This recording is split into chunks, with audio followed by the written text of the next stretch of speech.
भगवत पुराण में यह कहा गया है कि धर्म 4 स्तंभों पर खड़ा है।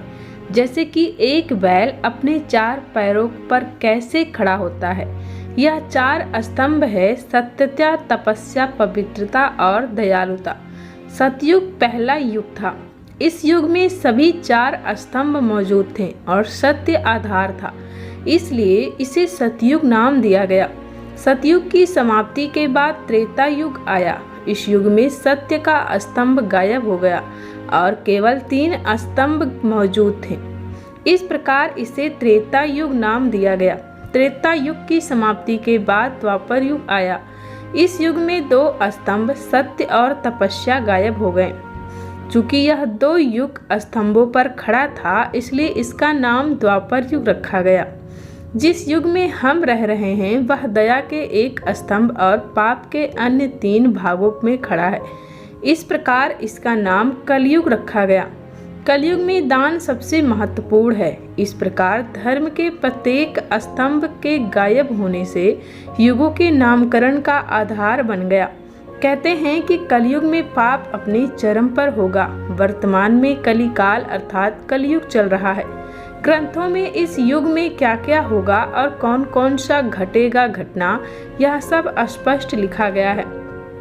आइए जानते हैं कि हमारे धर्म ग्रंथों में चारों युगों का कैसे वर्णन पाया जाता है।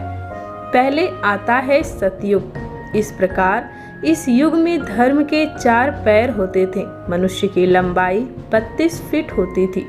इस युग में पुण्य की मात्रा 100% होती थी और पाप का मात्रा 0%, जिसका सबसे बड़ा परिमाण है राजा हरिश्चंद्र। सतयुग में ही राजा हरिश्चंद्र जैसे सत्यवादी राजा हुए थे, जिन्होंने सत्य के लिए खुद के परिवार और खुद का बलिदान दे दिया था।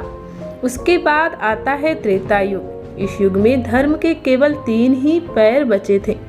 त्रेता युग में मनुष्य की लंबाई 21 फीट होती थी और इसमें पुण्य की मात्रा 75% और पाप की मात्रा 25% बची थी। इस युग में भगवान श्री हरि विष्णु ने 2 अवतार लिया था। पहले राम अवतार और दूसरी वामन अवतार। जब भगवान विष्णु ने वामन अवतार लिया था, तब उसमें असुर राज वाली ने 3 पग में धरती दान कर दी, और जब वहीं भगवान श्री हरि विष्णु ने रामा अवतार लिया, तब उसमें पराक्रमी राक्षस रावण ने सीता का अपहरण करके परंतु उन्हें स्पर्श भी नहीं कर सका।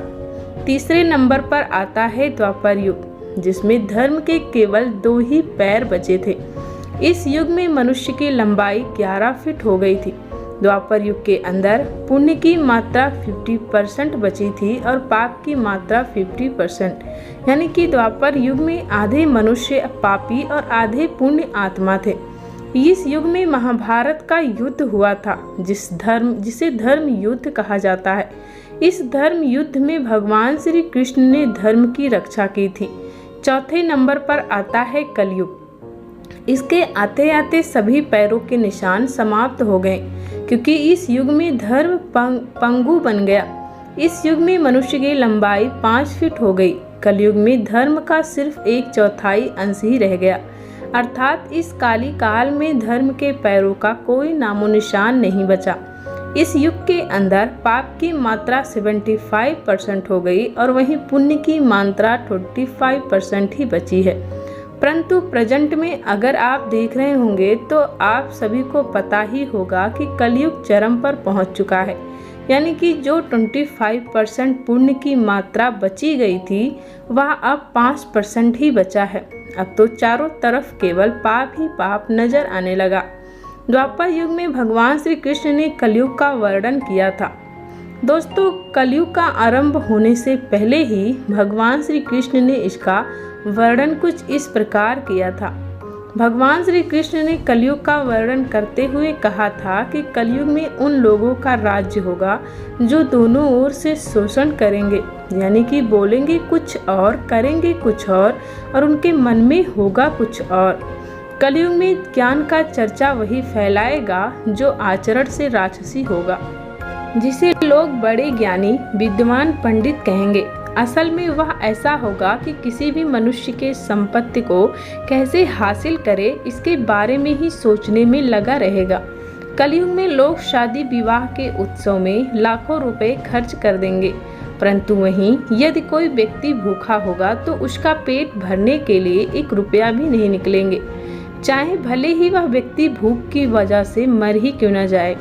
कलयुग में मानव जीवन पतित हो जाएगा, मानव मन से नीचे गिर जाएगा। जब तक मनुष्य मानव का कीर्तन नहीं करेगा, भगवान का कीर्तन नहीं करेगा, तब तक वह धन और दौलत से भी जीवन का पतन नहीं करना रोक पाएगा। पुराणों में ऐसा वर्णित है कि जैसे जैसे कलयुग बीतता जाएगा, वैसे वैसे भारत की गद्दी पर विरोधी लोगों का शासन होगा। भारत में बहुत कम ही लोग बचेंगे जो सच बोलेंगे। उनका कोई धर्म नहीं होगा, ये सभी विधर्मी होंगे। ये सभी मिलकर भारत को तोड़ेंगे और अंततः भारत को एक अराजक भूमि बनाकर छोड़ देंगे। जब ऐसा शासन होगा तो देश की प्रजा में भी वैसा ही स्वभाव, आचरण, भाषण की वृद्धि हो जाएगी। राजा लोग तो उनका शोषण करेंगे ही, आपस में वे भी एक दूसरे को उत्पीड़ित करेंगे और अंततः सब के सब नष्ट हो जाएंगे। ये था दोस्तों कलयुग की कुछ कटुक सच्चाई। भगवान श्री कृष्ण ने कलयुग के बारे में ऐसा वर्णन किया था। इसके बारे में जानकर आपको कैसा लगा, नीचे कमेंट सेक्शन में कमेंट करके हमें ज़रूर बताएं। चैनल पे नए हैं तो चैनल को सब्सक्राइब करें। धन्यवाद।